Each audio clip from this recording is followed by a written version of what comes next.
78 Sports TV here. Salute to the mighty LDBC. Y'all smash the like button, hit the subscribe, turn on your notification bell so be notified when I drop a new video. And if you're digging the video, please share this joint.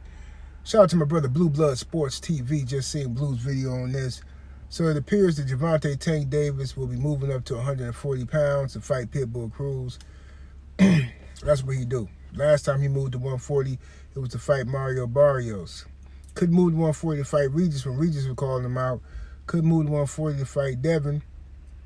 Couldn't move to 140 to fight nobody that was good. Josh Taylor, none of them guys. But Teofimo Lopez even, you know what I'm saying? He wouldn't even fight him at 135. Everybody told us Tank a little guy. He a little guy. But now he moving to 140 to fight Isaac Cruz. And what's the excuse? They gonna say, well, like Blue Blood said, they gonna say Tank had a layoff. You know, he whatever. But they got it don't matter what, you can never really trap a mouse. You know what I'm saying? A rat, you're not gonna trap him. You can corner him. He always gonna find somewhere to squeeze his little head through. You know what I'm saying? Behind the washer and dryer, in between the cabinets. That's what Tank and his fans do. They always gonna have some excuse for why this dude don't fight the people he's supposed to fight. So he's going to 140 now, right? There's no excuse for him not to fight Shakur, right? But I guarantee you Tank fans will find an excuse for him not to fight Shakur. What about Gary Antoine Russell? There'll be an excuse for that, right? All them guys at 140, Keyshawn Davis, there'll be an excuse for that. They're going to say Tank got other stuff.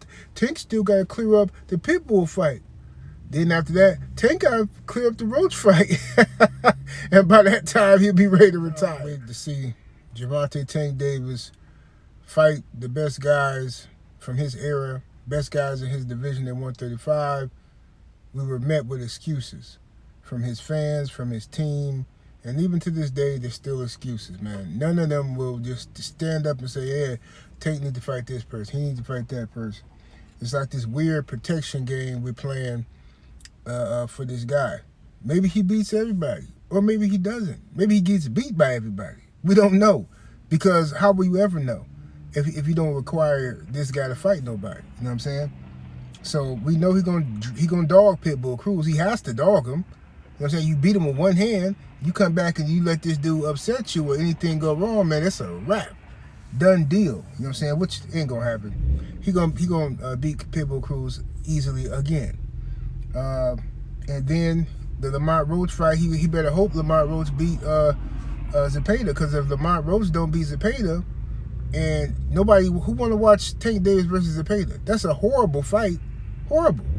The storyline for Tank Davis versus Lamont Roach is already built in. That's the fight he should be fighting right now. Because if you beat Lamont Roach, you right back into the mix of things.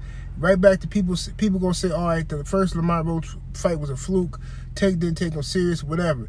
But the fact that Tank is ducking Lamont Roach and avoiding him to go fight Pitbull Cruz and putting Lamont Roach on the back burner tells you everything you need to know. Like I said before, I think Tank at this point, yes, he's a good fighter, but I think Tank is he's not as good as Devin Haney. He's not as good as Shakur Stevenson. I don't think he's as good as Keyshawn Davis at this point. He don't conduct himself like he is. He act like he's scared of everybody, and his fans act like they scared of everybody. You know, all they do is talk crazy about everybody who want to fight somebody. You know, it's boxing. You know what I'm saying? So they're gonna hype up the Tank Davis versus Lamont Roach fight, and Tank Davis versus Pitbull fight, and act like that's the greatest thing since sliced bread. And the fight gonna flop horribly. Watch what I tell you. And then they'll make up some fake pay-per-view numbers, and all of a sudden ain't nobody gonna care about pay-per-view numbers. All of a sudden, after that fight flop. You know what I'm saying? But that's my opinion. 78 Sports TV. Salute to the mighty LDBC. Smash that like button, share the video. I'm up out of here though. Deuces.